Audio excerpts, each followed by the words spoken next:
That would have been an ugly sight. Would have tripped over wires.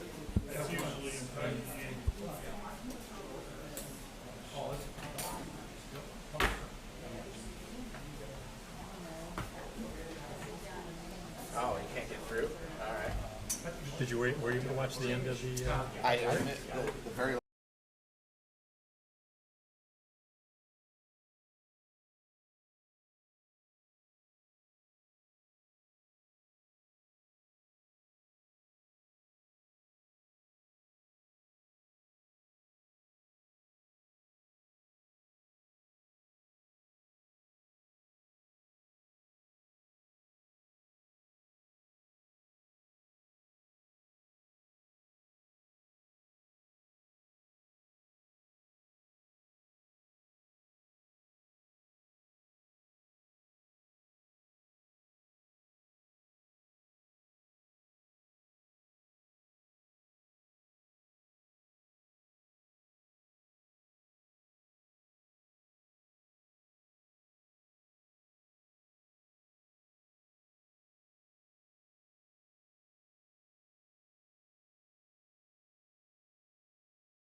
that there's less and less a reference to DEI and as a term, and more to specifics about Bronxville, our kids, our community. What does that all look like? Yeah. And I mean, there's a long way to go. I don't know how far or how long that is, but I think the direction of the conversation is where we want it to go. Thanks, Jack. And, when we pick it back up in the fall, we'll have a new board member, I assume, on the committee by virtue Yep. of the Strategies and Curriculum Committee. That's who we had on it. But I would certainly love to have Jack continue on it as a senior member of the community and a former board member and educator. Just when you thought you were out. Yeah, So it's well, resolved. You're in it, Jack. You can't leave. no. All in favor? All right, there you go. So shall it be written, so shall it be done. I, Thank you, Jack. but I think the board really needs to have similar conversations Agreed. about what it is. I mean, this same as the conversation at our table. What is it that we're looking for? And so, anyway, Glad you're staying on. and Yeah, doing thanks, it. Jack. Thanks, Jack. I'm doing a lot of traveling. Even more perspective to add to the committee. Might have to, yeah. Okay, move on with my report, but I'm going to just go out of order just a second because I feel bad that Isabella is writing her history AP essay as we're here tonight, but I really appreciate her being here. We won't tell your stat. Nobody's watching. Nobody will know. It's okay.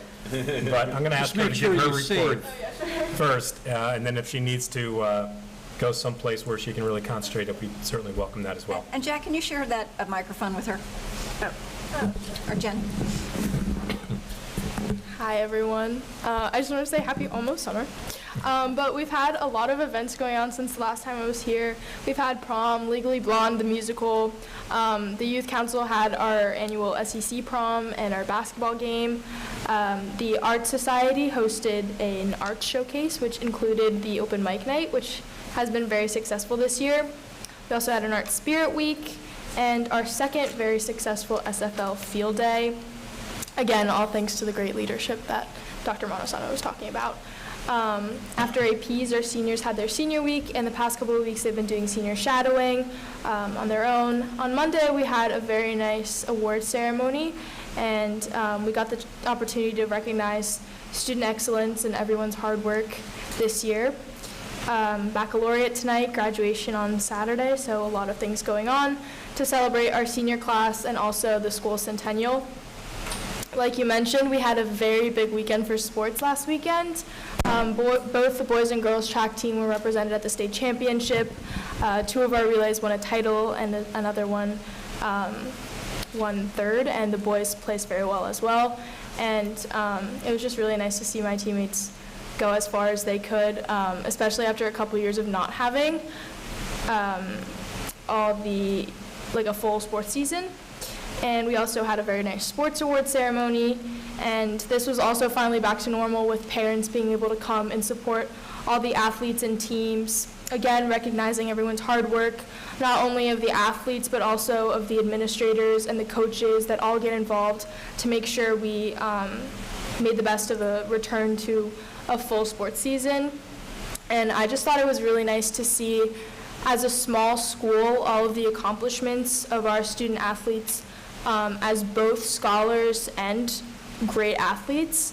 I don't know how such a small school manages to do what we do in that respect, but I thought that was really awesome. Right now we're in our finals week. Our New York Regents exams are back, and for a lot of classes, those are our final exams. And just wrapping up this year, I think we're all really grateful for a year that was challenging, but also was able to bring the school back together again after a really long period of uncertainty. And I think that we were all excited to just come back and bring back a sense of community among the students that we've been missing for the past couple of years. So, yeah. Well, thank you ever so much for being with us all year. You've done a great job, and we really appreciate your insights. It's been very Of helpful. course, I actually really enjoy being here. Thank you as well.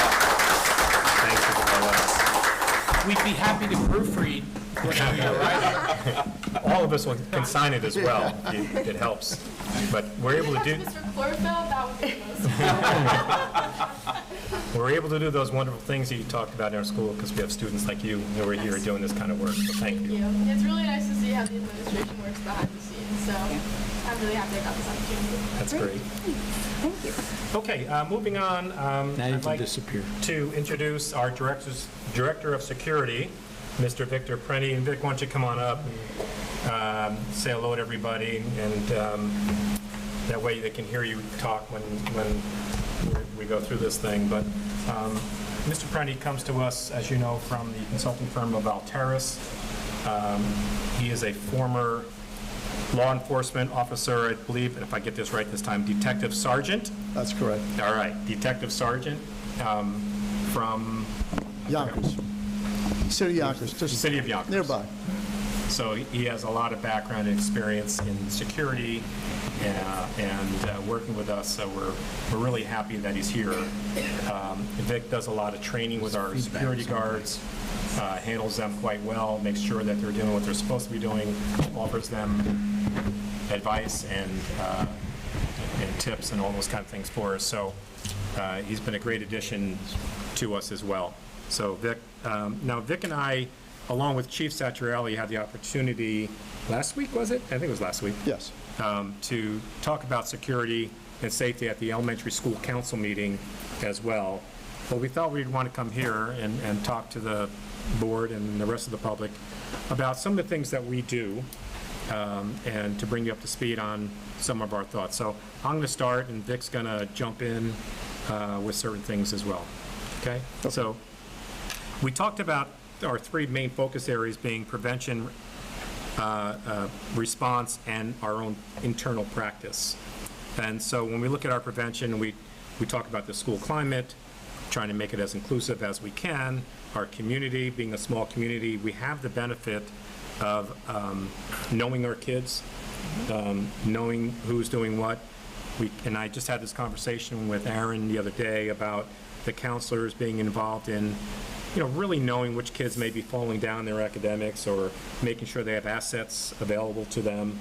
We have a great psychology team as well that jumps in when we need to. So I think one of the benefit about being small is you get to know everybody. And that's, key when you're looking at school safety, security, is knowing your own kids and knowing internally what's going on. So that is definitely a help. We have our physical deterrence. We're making a push for more mental health awareness as we move forward into next year. We have great partnerships with the Bronxville PD, catty corner to our school, can't ask for anything closer than that.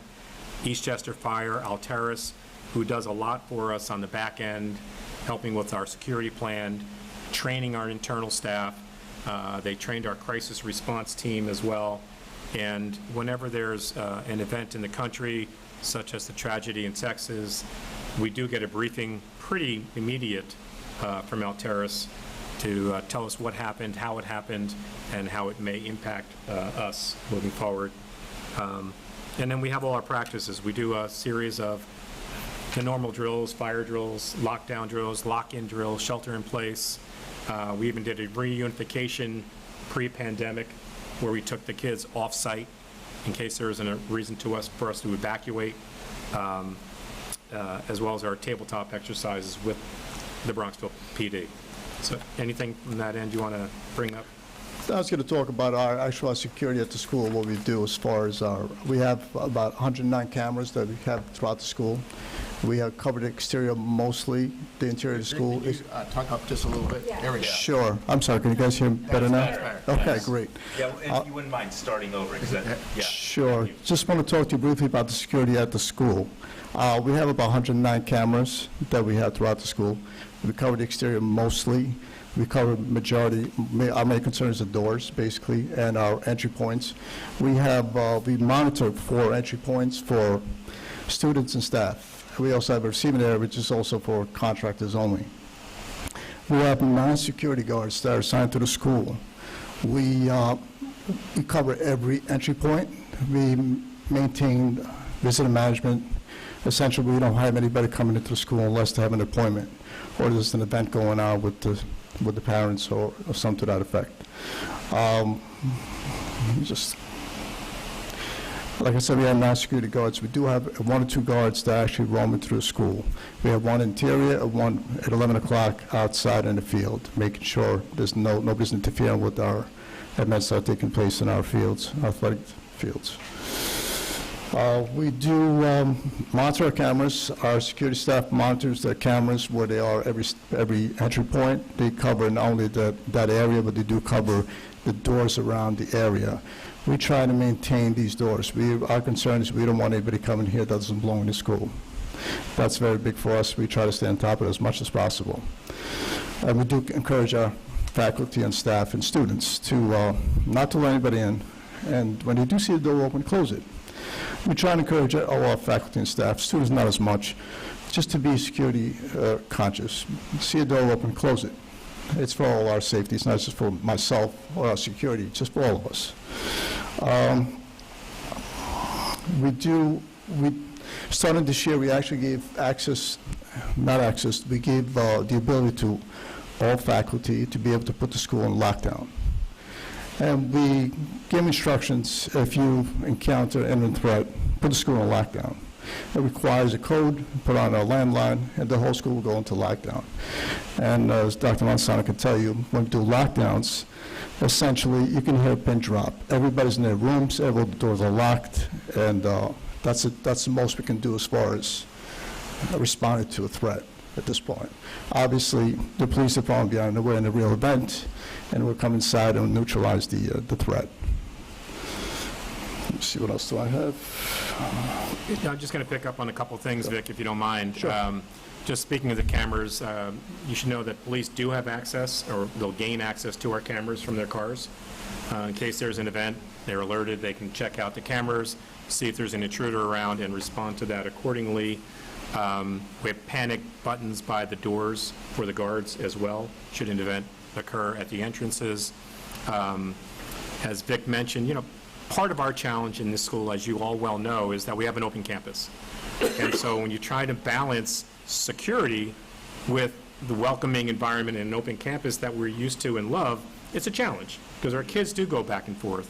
But they know that, if something's happening at the school, we have the blue lights outside, so they know not to come back.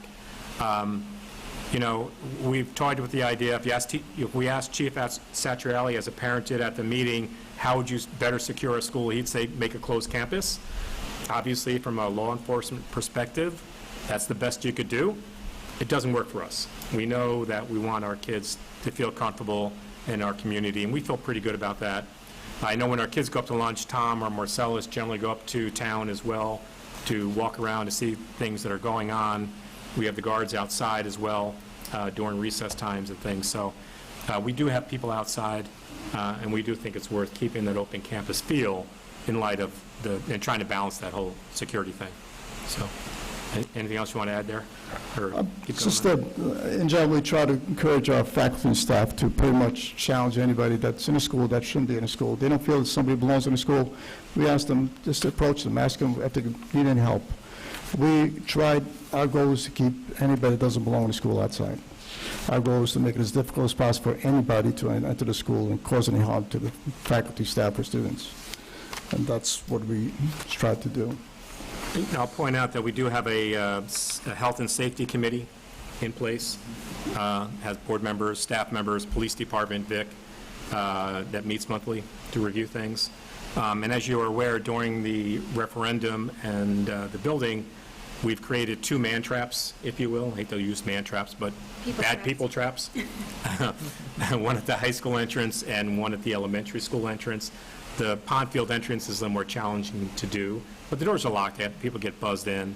And as Vic mentioned, one of the things we've instituted is a visitor management system. So guards have a Google sheet and know when parents have appointments and need to be there. If they're not on the list, they'll call the office and try to figure it out, because we do know our parents as well. But that's been instituted for us. It's been a big help in trying to monitor who comes in and out of our building. So, Well, I just have a curiosity. Yeah. How do you handle the doors in the kindergarten rooms? so they're closed, They're closed. obviously, unless they're out on the playground. You know, they use those doors to go outside Just on to the go playground. out, and otherwise they're locked, so they cannot be used to Yeah, come back in? correct. And we do also have an anonymous alert system on our website as well, in case somebody wants to report something, but they don't want their name attached to it. So that anonymous alert can be used. It gets sent to several of us to respond to.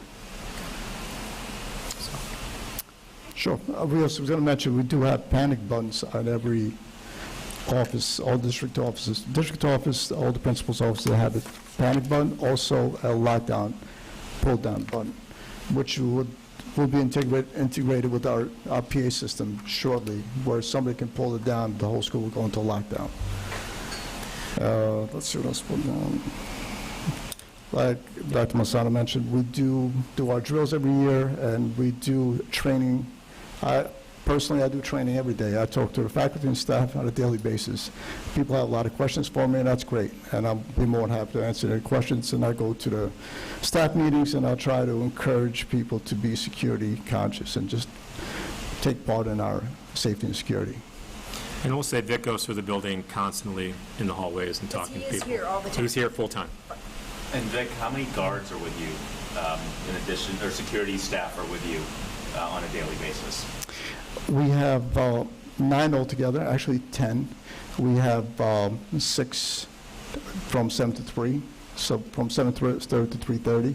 And we have another guard comes in at 11 o'clock. He works the field. We have also another guard coming at 2 o'clock to 2 to 10. Got it. And we're covered pretty much from 7:30 to 10 o'clock every night.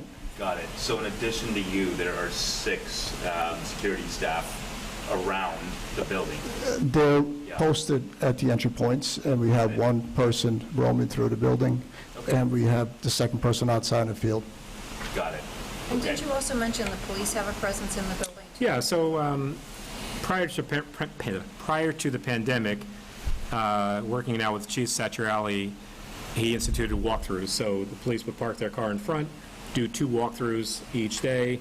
We actually gave them an office to use rather than have police. We agreed that rather than have police do paperwork from their car, come in the office, use our office, be a presence. So they've taken advantage of that. Not so much during the pandemic for obvious reasons, but now they're back again. The other thing that's really nice is, right after the shooting in Texas, there was an increased police presence the next morning. So we have that level of cooperation, communication with our local PD. You'd notice they have a car parked every morning in front of Pondfield for us, so there's a lot of presence there. They also have one of our radios. We have their radio, our radio desk, the police department does. And we can communicate if we have to directly with them. Is the coordination between Alteris and Chief Satriali an ongoing thing, Roy? Because in Sandy Hook and Uvalde, and I appreciate that we have a great sensitivity for the people in our building and anything that might be an issue with them.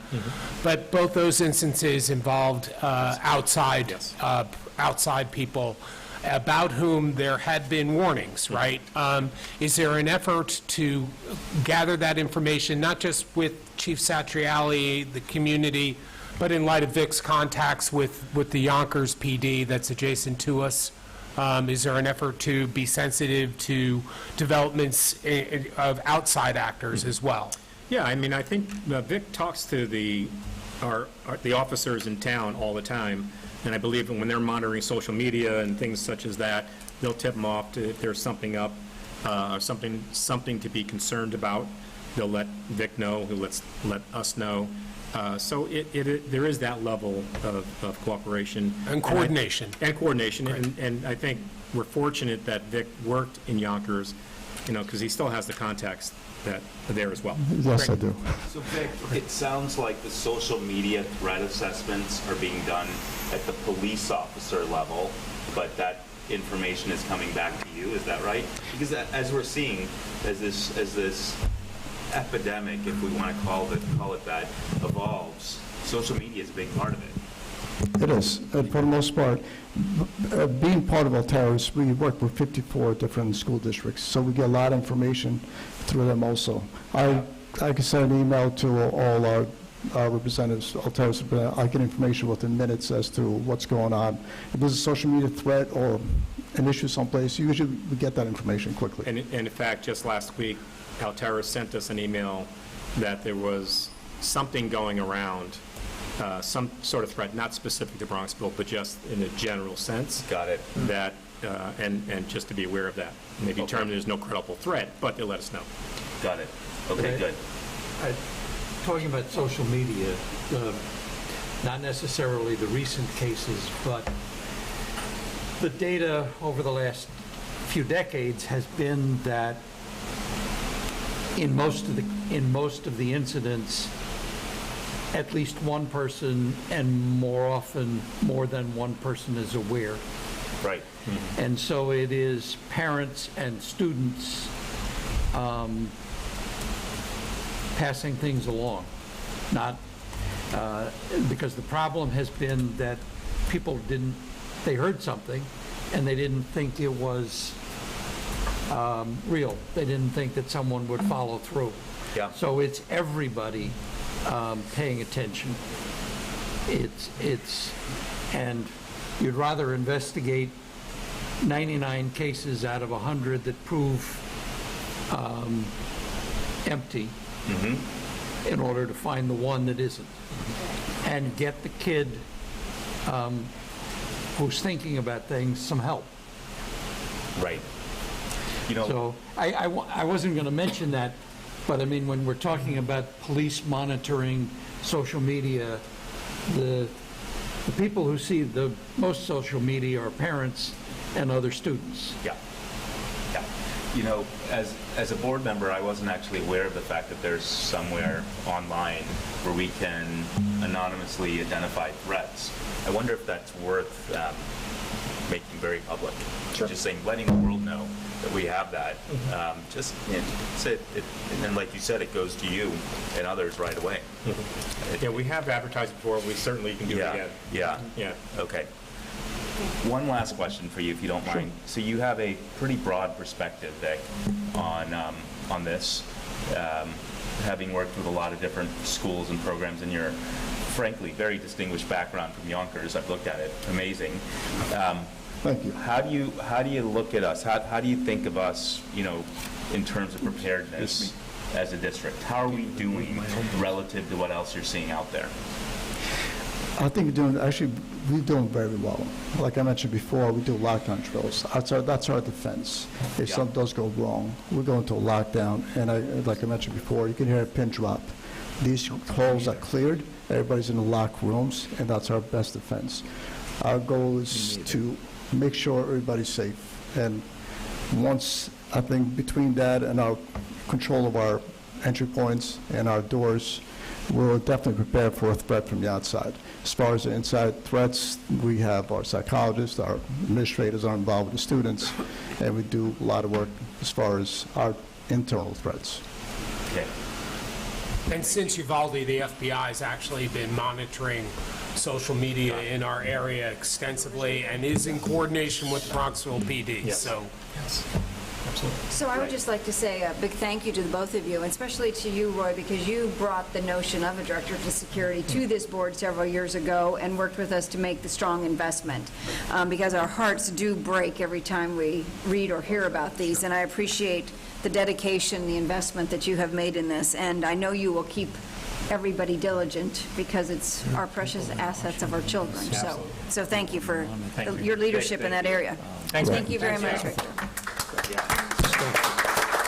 We had one call us up out of the blue. Okay, continuing with my, under my area, we have, the board needs to, or is asked to approve the annual professional learning plan. I think you received copies of that ahead of time. I don't know if there's any questions on that at all. If not, we can entertain a motion unless you have it. I always look at it based upon what are the items that we are thinking about and talking about, and I thought they were perfectly aligned, so thank you for that, Mara.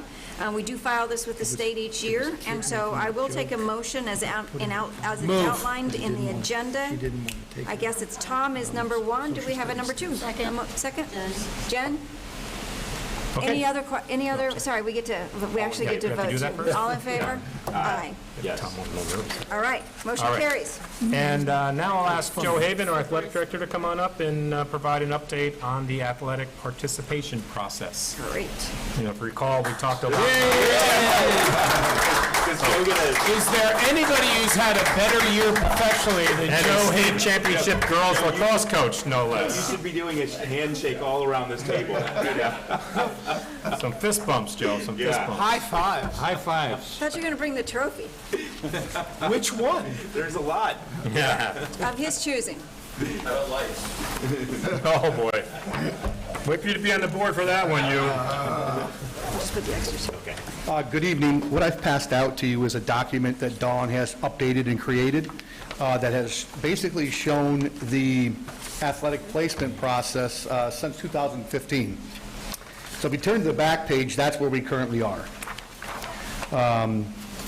Since 2015, we've averaged about 27 7th and 8th graders per season brought up on either the JV or varsity teams. An interesting point, though, is numbers get skewed very quickly by teams that do not have a modified program. So if you look in the fall, girls swim and dive, that's 11 kids brought up because that's the first level of competition. Girls JV tennis, same thing. There is no modified tennis, so more kids are brought up. So if you look at that number, that's about 18 kids out of that 35 total that were brought up just because that's their only opportunity to play that sport. Same thing happens in winter. Our number's a little bit lower, but with ski, obviously there's no modified ski, so kids get brought right up to varsity. And then if you move to the spring we just currently completed, we have the boys JV and varsity tennis, and then we had the issue of the low numbers that we knew it was coming up for girls JV lacrosse, and we had to bring up 13 players or we wouldn't have had a JV lacrosse team. So if you look at the numbers across the board, this year we averaged about, per season, about 17 athletes on the team sports that were brought up from the 7th or 8th grade. Starting in the spring, we started with girls lacrosse, and we did 2 ID clinics, 2 each for 7th grade and 2 each for 8th grade. What happened there was the lacrosse staff was there, girls lacrosse staff was there, all levels. We had identification go on, and then we picked a number of girls to then try out for the JV team. And that's how that number of 13 came. So the girls were observed playing indoors twice. All the girls in 7th and 8th grade were both invited to try out or come to that ID clinic if they'd like to. And then that's how we picked the 13 girls to try out for the JV team. Our JV roster, just so you know, for girls lacrosse, only had 14 girls on it. So 13 were the middle school, and there was 1 9th grader who played on the JV team. So Joe, just a quick question. Susan, can you lean in, please?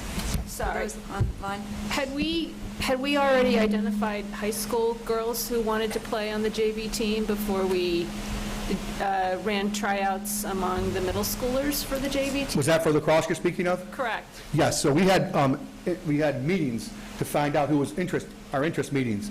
And so what we were able to do from our interest meetings was anybody at the high school level who signed up to play lacrosse played on the varsity team, besides one girl who was her first year playing. Okay. So she played on the JV team. Yep. And that's how she was identified to play on the JV team. And then what we did during games, so the JV team would have decent numbers, we would rotate 2 or 3 students down every game to ensure that the JV team had enough players so they had substitutes throughout the season. And the girls, and it was usually our freshmen who would rotate down and rotate through that process. There were no 7th or 8th graders on the varsity team. It was just on the JV team. And then what we have done since that is because soccer seemed to be almost like a lightning bug for this. We have had, actually the boys had 2 days of identification and the girls had basically 3. And 38 boys came to the ID, 38 different boys came to the ID camp and 6 were invited to try out for the JV team.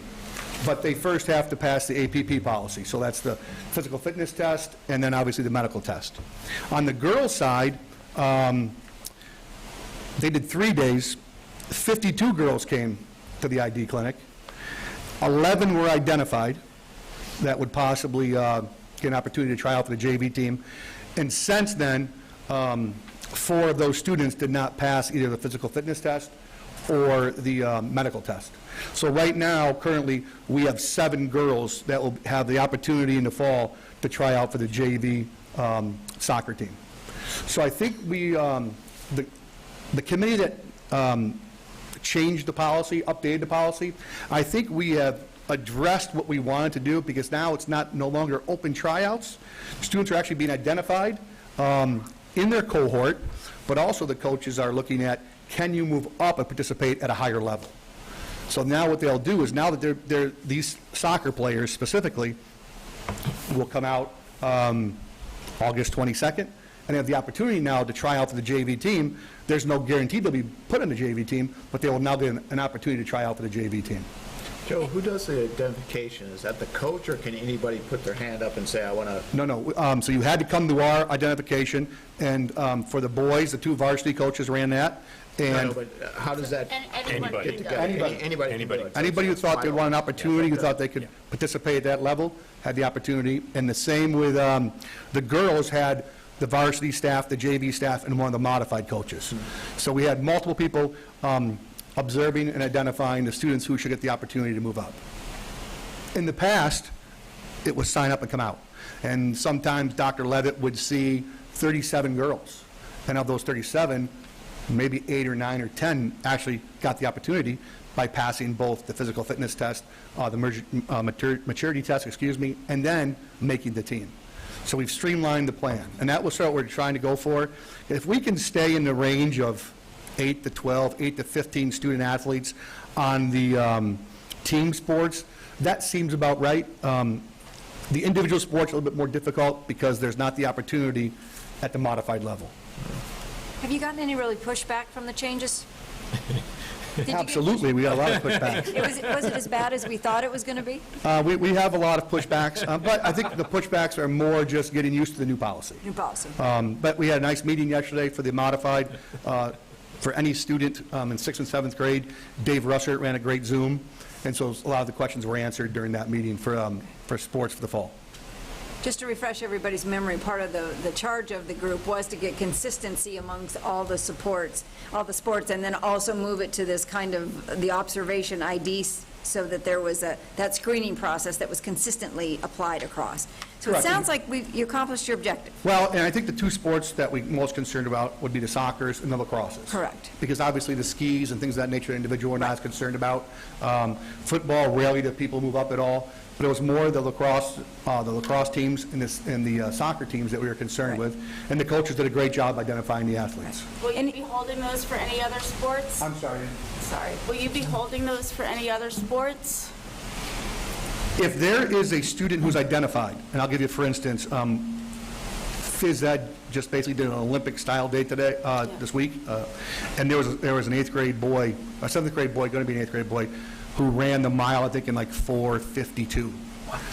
So the phys ed teacher immediately went to the lacrosse, the varsity track coach and said, I have a kid for you. But that was because it's time. So that's the kind of identification we're looking for. Like 4:52, he can compete. So that's the kind of identification we're looking for, and that we're really trying to get the phys ed staff to help out in there. They're doing a great job of identifying student athletes who truthfully should be moved up, not just they want to move up. They should, because of their ability level, puts them at a higher average. Great. Anything you would do differently with the ID days? Well, what we did this year is for lacrosse, we did one during the week and one on the weekend. For soccer, they did try to do 2 days in a row, but we had a rain day. And then the girls' soccer had so many kids, they put in the 3rd day. So I'm not really sure if we do things differently. I think multiple opportunities is what we want to do in case a student athlete can't be there because they have a music lesson or something. We'll give them an opportunity a second time. And then there will be students who miss these, and then we'll do the same thing, not at ID camp, but like, for instance, in the fall, the soccer coaches do have camp before their tryouts. So if there's an athlete who said, "Oh, I wasn't able to make it," they can go to that camp before we actually have the tryouts and see if the coaches feel it's worth their time to move forward. And, health and safety is number one, what they look for, and then skill level. Okay. All right, any other questions? It sounds like it's a big improvement. Huge. It does. Yeah, I almost want to say mission accomplished for today. Thanks, Joe. And thank you, Joe, for your leadership. Have a good day. Thank you. What are you coaching next year? Yeah. You done? Okay. Dr. Kelly, you're up.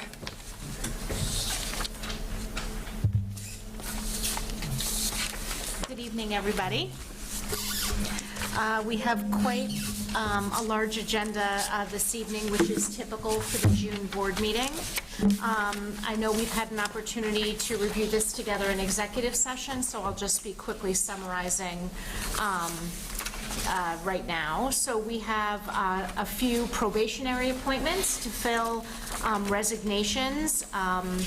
We have a new orchestra teacher as well as a new high school social studies teacher. We have a new third grade elementary school teacher, as well as a new teaching assistant due to retirement. We also have some leave replacements this evening.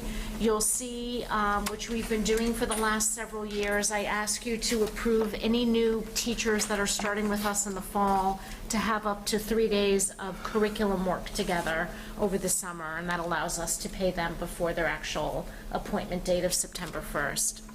This is also the agenda where we ask you to consider raises for the district office administrators as well as the administrative unit salaries. The other raises that are on here speak to our confidential managerial staff and those who are non-unit, like our director of facilities. Also before you this evening, you have the agreement made between the clerical health unit and the district. That was a very productive and fair and respectful negotiations, and the clerical health unit passed that unanimously, and that agreement is before you this evening as well. And we appreciate their time and effort in those negotiations. This is also the agenda where I ask you to approve our special education summer staff. As you know, we have some students who are eligible for 12-month services to prevent substantial regression. So we run 3 special education classes over the summer from July 1st to August 11th. In addition, you have 2 new assistant varsity football coaches to consider, and then Joe's initial fall coaches roster. So you have before you items A through double F this evening. So any questions? The clerical and health unit, how many people does that cover? I want to say 22. So it includes secretaries, it includes our CODAs, our certified occupational therapist assistants, our nurses, and our library clerks. And I should probably know this, but I'm not asking anymore. What is Section E benefit trust? Where are you looking? I'm looking on page 3. It's contribution that the district makes. Oh, to the trust. Oh, you're in their MOA. Dental, vision, life insurance. We have we are self-insured. Okay. And so the district contributes to that and the employee contributes to that.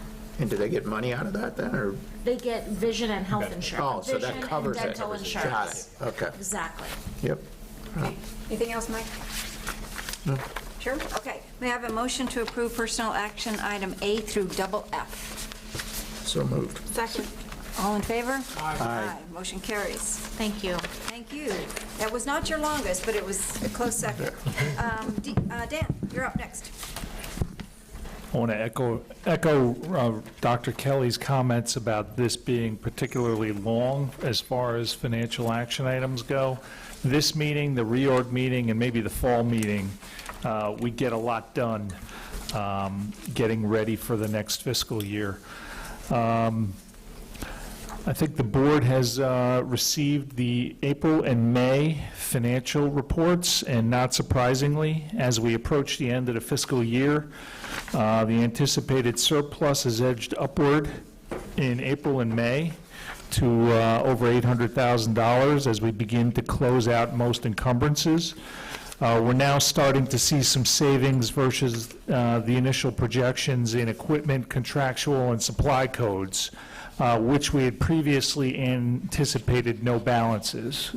I guess a few weeks ago, once I shut off purchase orders, then we're able to see what's going to be left over. And we are comfortably ahead of the $500,000 allocation from fund balance to offset the 2022-23 tax levy. And we discussed priorities of distributing any surplus in the Finance Committee meeting a couple of days ago. Any surplus beyond the 4% undesignated statutory limit will seek to meet annual limits in the insurance and undesignated reserves first, and then reduce the TRS reserve as suggested by our auditors, and then any additional will first go to the TRS reserve. Do you see it tax certs? Excuse me? Reduce tax. Oh, I'm sorry, tax cert reserve, not the TRS reserve. The TRS reserve is where we're looking to beef up, not reduce. Then if there's anything left beyond increasing the TRS reserve to the goals that the board talked about in the fall, we will look to add to the construction reserve. The action item regarding these transfers was also reviewed at the Finance Committee meeting. I'd be happy to answer any questions now that I created confusion about the TRS reserve. Well, let's say that for everybody's benefit, each of those reserves will have the target. Sure. So that everybody knows what we're working toward. And if asked, you could explain how that number was derived, where we are now, and how much we're short. Certainly. So that it'll be all on a single piece of paper and everybody can see what our financial condition is. Yeah, we did a lot of work on this in a couple of board meetings in the fall, and we will certainly update that once the final transfers are done, probably in September. I think that'll be very helpful for the new board members. That'll be McSherry's problem, right? And Mike, I'm assuming E and F both were talked at length with the Finance Committee about the insurance pieces and the transfers? Yeah, definitely transfers. We went through that. You don't know what the exact numbers are because he's being a little vague. Right. But the plug figure is going to be for the construction reserve, which we all, I think, have talked around the table. That's the right thing to do, so we can do some things in the future and not have a bond. And as far as the insurance, there was one piece. I think it was still did we get the quote on the? We still haven't gotten cyber yet. We have a placeholder in there, and I'll report the board. That'll be in place probably by the reorg meeting, so I'll report to the board at the reorg meeting where that came in. So you'll approve that one at the, Well, he's got it up to. I have up to Cyber too? 20,000 Yeah, he's got in there now. huge increase, but overall, I was somewhat surprised that the overall insurance didn't go up more. Yeah. You know, Yeah. I don't know, but anybody who's had their insurance re-up in the last 6 months, I've experienced much higher rates, so, your consultant and Dan's doing a good job of keeping those costs down. Great. That's good. Great. Connie, can we take all of them together? Okay, may I have a motion to approve financial action items A through H? So moved. Okay. Second. Second, all in favor? Aye. Motion carries. Thank you, Dan. Thank you. For facilities update, we've had pumps activated, 3 or 4. Dan, I'm sorry, can I interrupt you? I apologize. We had one item that is not on the agenda that we're going to circle back to right now before you go on. Yeah, there's an additional personnel item that the board members have been notified by Dr. Montesano relating to certain tuition costs to be incurred by a member of the administration in assistance of the superintendent's search, actually, potentially. And we've all received notice relating to that. And I think we can just by acclamation move, well, I'll move to approve that. To approve what? The Tuition reimbursement. tuition reimbursement. For a member of the certain member of administration. administration. Second. Second from Jen? Yes. Any further discussion? Okay, all in favor? Aye. And Roy, you can help with the exact wording afterwards? Yes. Okay, And the thank exact you. amount in word. Thank you. Dan, back to you, I apologize. Facilities update. Thank you. It's been a pretty rainy spring. Pumps have been activated 3 or 4 times so far. We're learning more about how to best maintain and keeping the debris screens and floats clear is the most paramount thing we can do. At the facilities committee meeting earlier in this week, change orders were also reviewed for the project that we're closing down. And then also we discussed outdoor classrooms and progress on the 5-year capital plan. The capital plan should be ready for presentation first to the facilities committee in the fall, and then before the full board, probably late fall. But as far as the pumps go, I think Mike Lee is doing a great job. He's He needs an apartment. Come on. It's, it's something we deal with that a lot of other school districts don't have to. Build a school on Hilltop Road, not Pondfield Road. Exactly. Or if you do, build it 3 or 4 or 5 feet higher. Yeah. Exactly. And as of June 30, there's no we. Like that 2 weeks ago, the rain I remember was kind of 6 o'clock at night. Yeah. Were all 5 pumps Yes. running at that time? Yes. And just to level set, if we didn't have those pumps running, what? We would have water in the building. Yeah. We may not have had Inches or 5 feet, six- but I'd say with that incident, probably a few inches, because it wasn't sustained for, that was just a lot of rain and So there's a good chance we would have shut down for a couple of days Yeah. at least. And definitely buying a new basketball court, right? Yeah, Yeah. we do Isn't that. that the situation where Mike came over and had to shake the Yeah, tree to yeah, get it to that's, work? a quick lesson on the pumps is they have these individual floats, which are just kind of floating things on long ropes. And when they get tangled, the pumps don't activate right away because the water has to come up higher to hit those floats.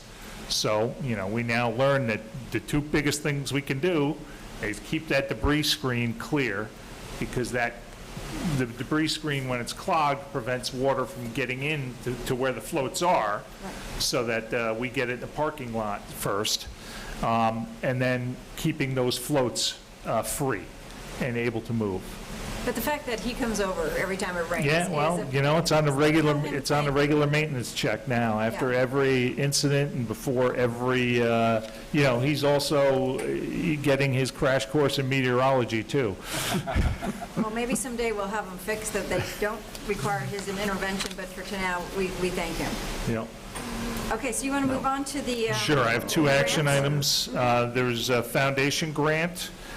We've had worked with Land, our architect, and their consultants in designing outdoor classrooms through more than these 2 areas, some in the front and some in the rear of the building. The strategy is to see how they work in the back of the building first before eventually coming to areas in the front if we decide to move forward on that later. There's a grant of $155,478 to be accepted, with further funding expected from the PTA, who has also told us they will kick in as well. Construction is expected to start on those rear areas, one kind of in the trees adjacent to the playground, and the other one along Midland Avenue, kind of in a natural amphitheater between the pumps and Haze Field. We're looking forward to those, probably breaking ground the spring of 2003 so they can be completed through the summer. That's exciting, looking forward to that. Yeah, and as always, with gratitude to the foundation. Yeah, so Connie, can you show the renderings, please? Yeah. So I'll describe these as we're going through. So this is the fence that you see in the right-hand side is Haze Field fence. So it's the area there's a tree there now, right behind the scoreboard area, if you will, that's surrounded by railroad ties. So this is one of the pictures from running from that view by Haze Field. You can see they put a lot of bluestone in. They have these walls around it. Let me go to the next one, Connie, so you can get a perspective on things. And there's the front of that area look, well, from Haze Field looking back towards the building and the playground. They have nice stone, nice capping to it. Got the next one as we go through, nice landscaping. There's the bench seating that students would be able to sit on. It's designed to seat about 18 to 20 students at a time in this particular space. It kind of goes from the tree area and slopes down nicely to form this outdoor space area for us. Next one. There's just another look at it. You can see it doesn't intrude on the playground at all. It's blocked by the trees, which is nice. Next one.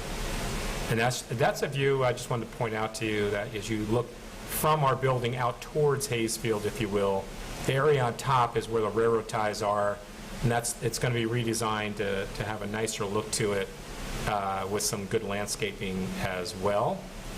Okay. And this is up on the second space area. It's really between the pumps and Haze Field. There's up by Midland Ave. That fence represents the fence along Midland Avenue. And you can see like a double amphitheater design to it. And again, a lot of landscaping. When that grows in, it'll block the traffic along the fence. But that's designed to hold probably 25 to 30 students at a particular time. And you can see, again, you're using natural look, bluestone, some boulders to make it look more organic and set properly. And I know Brad and I talked about getting some Wi-Fi out to this particular space. That's the only area where we don't have coverage right now outside the building. So we're going to add that as well. That's really exciting. Yeah. So exciting. Amazing. Yeah. And where would the barbecue pit be? And it doesn't make us want to come back to school, though, I have to tell you. Okay. For the athletic teams. Of course. That win state championships. Bonfire. May have to Do you want to take us on to the change order? Sure. We have 6 change orders for the general construction contract for NYREM, totaling a net credit of almost $52,000, and this should close out the NYREM contract. The only thing left is about $150,000 or so of anticipated change orders for the electrical contract, and then with those, which I anticipate, I'm hoping to get those in before the reorg meeting. When those are processed, we can close down the project. And with those processed, the project should be approximately $500,000 under the all-in budget of almost $30 million. And total change orders for the project would be in the 2% range, which is very, very low comparatively. Are these change orders to be drawn down against existing allowance funds, so we're not hitting the contingencies, right? Partially existing allowances, but we will hit the contingency. But there will be over $500,000 left in the contingency. Okay. So we came in substantially under budget. Yeah. Where does that money go? That's Does that go to If you're hitting the construction? contingency, you're not under budget. It'll probably go into the debt service fund to pay back bonds. You prepay them, or do you just? No, they're not callable. I don't Yeah. think we did. So it would just be I guess it would decrease the annual Yeah. expense side of the income statement. Okay. Any other questions about the change orders?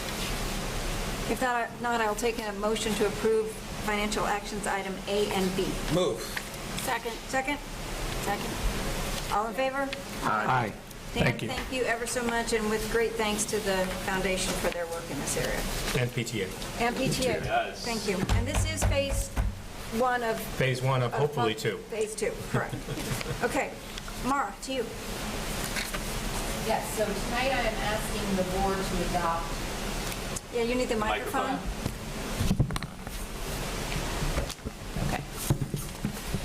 I'm asking the board to adopt 2 textbooks for health, high school health classes. The first is the Glencoe Health Student Edition, which is sort of a standard health textbook. It was published in 2022, so it is very current and relevant for our students. And by adopting a textbook, we can have complete transparency in terms of materials used in health classes. It was reviewed by myself, the high school principal. We had certified health teachers on faculty review it, and the Strategies and Curriculum Committee also had an opportunity to review that textbook. We think it's going to be a nice addition to our curriculum. It is nationally aligned, and it involves many modules or units which align to New York State standards in health. In addition, that same textbook series has a supplement on human sexuality. It is physically a separate book, and I am also asking the board to adopt that. It goes further into some topics that are important for students in high school to explore and be knowledgeable in those areas. The human sexuality supplement is about 8 chapters long, but they are very brief in nature. And parents will be given an opportunity to hear about those modules as part of a comprehensive health class, and there will be an opportunity to opt out of those modules should you so choose, but the chapters that are in the student edition will be part of the health class for all students enrolled. I realize we've got committee reports later, but could I ask you if you would talk about the health curriculum and the changes that you discussed with us? Because we spent most of our time talking about the program and relatively little on the textbook. And to me, the textbook is in the context of what you're trying to do with health. So would you mind, instead of me doing it, would you do that? Would you do that part of it? And I think the rest of the board ought to hear the whole discussion as part of approving the textbook. So health is a requirement for all students in high school, and what typically happens in health is you have a lot of freshmen who are signing up to get it out of the way, so to speak, and then a lot of maybe seniors who forgot that it was a graduation requirement.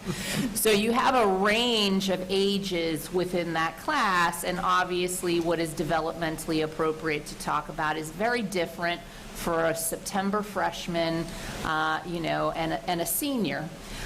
So one of the long-term strategies that we would like to employ with our health is education is sort of breaking it up into a version that would be appropriate for 9th and 10th graders, and then a version that would be appropriate for 11th and 12th graders.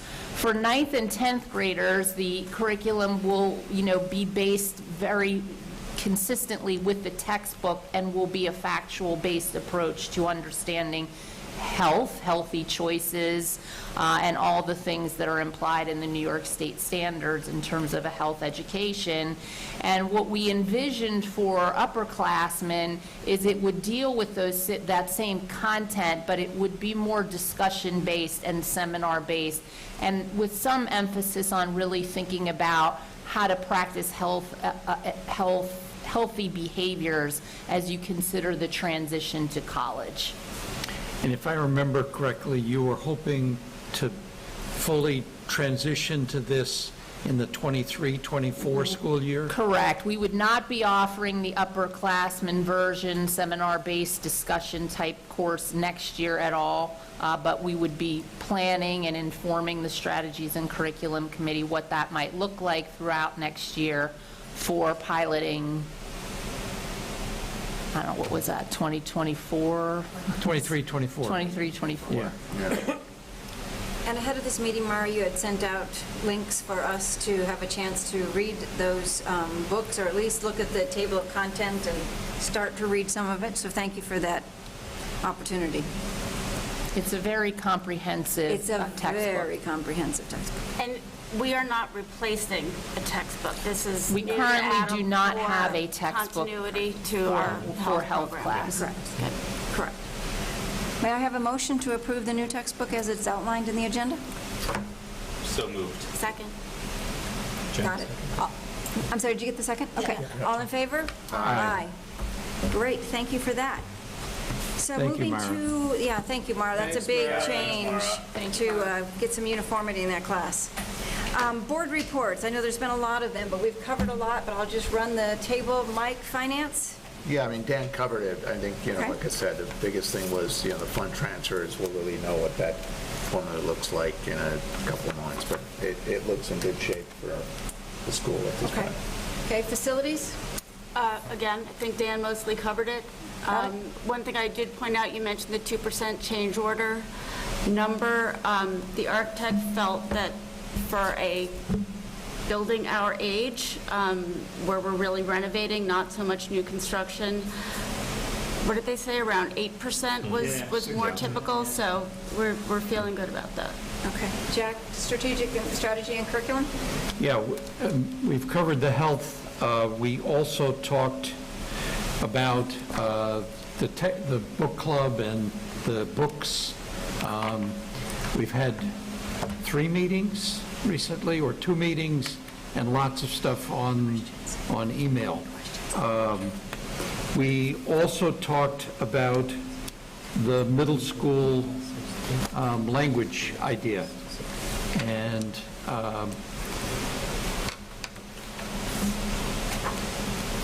Don't be shy. What's the idea, Jack? yes,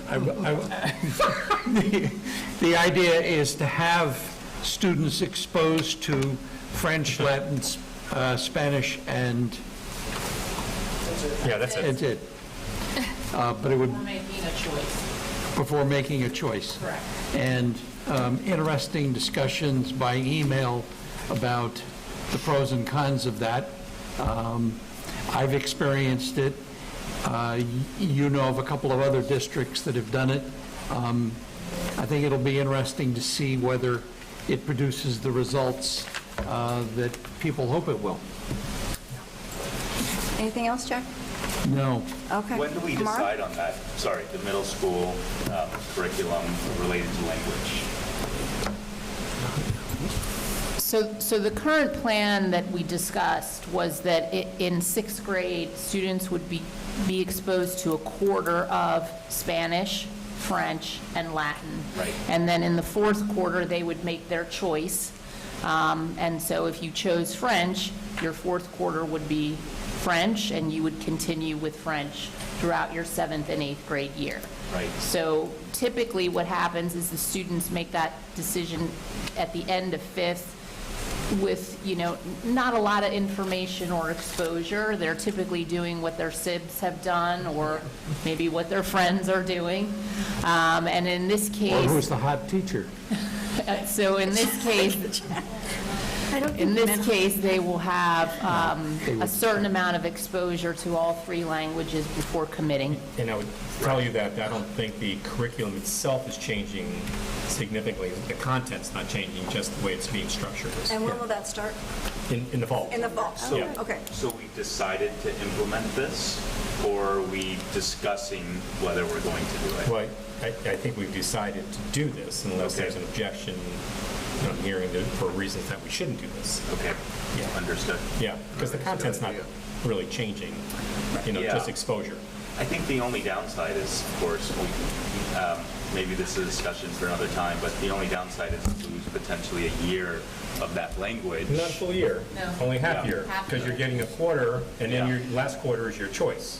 Got it. So it's really a half year. 2 quarters. To make a 2 better quarters. decision. Yeah. Well, hopefully to Hopefully make make a it more a informed balanced decision. decision, perhaps. Yeah. So it's a half year in 6th grade.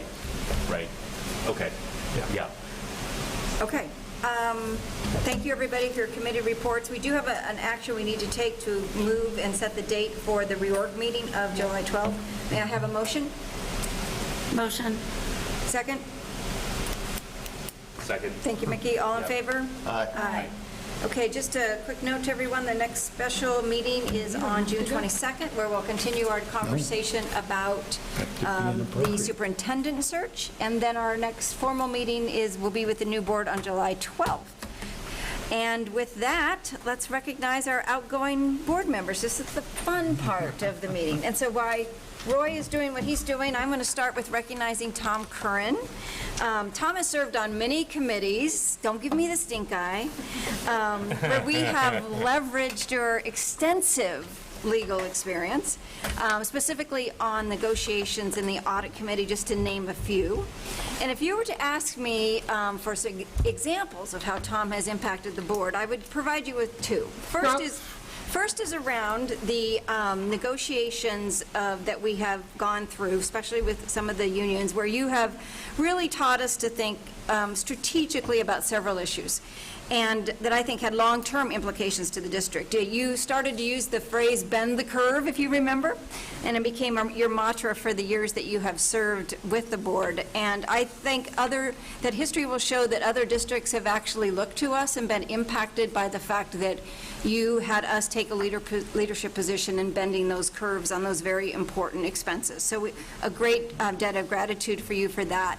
And the second is around the construction. You may all remember that we were going through a time period of a lot of transition as COVID was hitting us and what we were doing with the students. And the same thing, what came up was, what should we do with the contractors?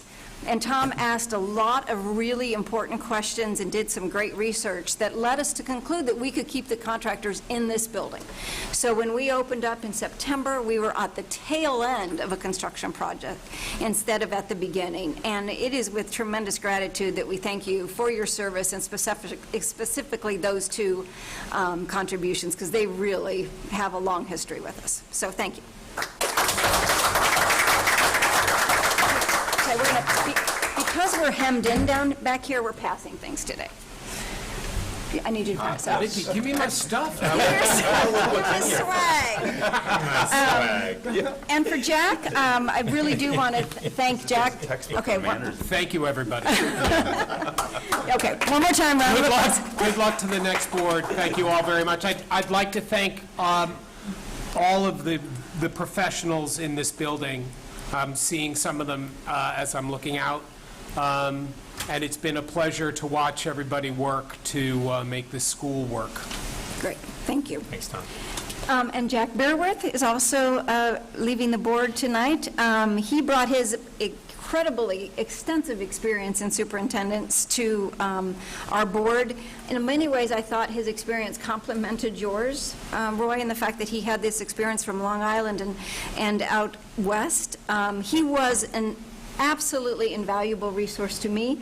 You were available to me whenever I called. You answered my questions regardless of how long it took to answer them. And, we have faced a lot of challenges I know that was kind of a fun thing. We have faced a lot of challenges over the last couple of years, and I think your experiences grounded us so that we were able to figure out how to move forward in a lot of uncharted areas. You chaired the strategic and curriculum committees for the last 5 years. You were an active member of the facilities committee during the construction project, and you had joined me in the audit committee in the last year as well. So, Jack, from my heart, thank you very much for your time and your energy and your contribution. Thank you, Jack. And your phone number is blocked. Ooh, as it should be, as it should be. Yes, I understand that. Okay. I would like to say that I was interested in running for the board because of the changes that had taken place between the times that my children, our children, had come to school here, and the quality of education that they could get at that point compared with what our kids could get. And I'm really excited that despite COVID, despite everything, it's an even better education today. This staff, the board, the community are not shying away from trying to figure out how education a year from now, 2 years from now, 3 years from now can be even better. And I hope that at some point the new board will be educated about PISA, because I don't think there's a better measure of really high-quality education in the world than PISA. And the results, the changes in the results between the time that Bronxville first took the PISA to a few years ago to whenever the last time was, are stunning. And stunning enough so that the people in Paris who run the PISA program for the world have taken note of Bronxville and want to know what we're doing, That's great. which is really neat. Yeah, really neat. And it was fun to be part of it. Yeah, great. Well, thank you Thanks, again. Jack. Thank you again. Thanks, Jack.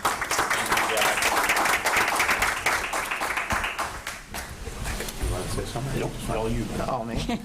all I guess on Here, behalf of the I said board. you need a Oh, microphone. There we go. On behalf of the board of trustees, Arlene, we want to thank you for your 6 years of service.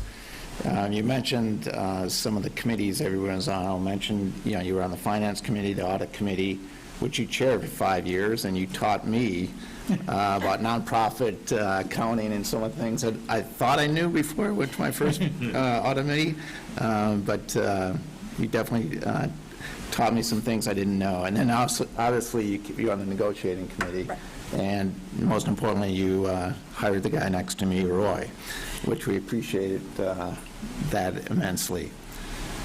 Obviously, the last 2 years, you've been president, you worked many hours with the administration to get us the district through the pandemic and complete our major construction project on time, which is pretty amazing to think about that all got done when everything on the world's falling apart and we were still able to get everything done, so we thank you for that. And if that wasn't enough, you had outside interests that other organizations that touched the Bronxville School. You were involved with WPSBA, the New York State SBA, and also we were represented with BOCES, which was, over and above what your duties as president was. I think your management style as president was very helpful for the board. You allowed your easygoing management style, where you allowed discussions to occur, topics be discussed, and you got everybody's input. And I think what you're leading with the board is the style allows everyone to voice their voices be heard and helps the board come to a better decision by your management style, and we appreciate that. We want to thank you for your tireless effort and your strong work ethics and your last impression on the Bronxville School Board. Thank you. Thank you. Amazing.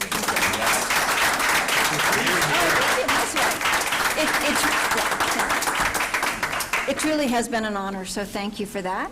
And we do have one more agenda item around the public, if we have any questions in the queue. I think we know everybody that's here, so we're good. Okay, with that, I will ask for a motion to adjourn this meeting. Move. You sound like a cow. Second, all in favor? Aye. Thank you. Thanks, everybody. Thank you, Tom. Drive safely to Flushing.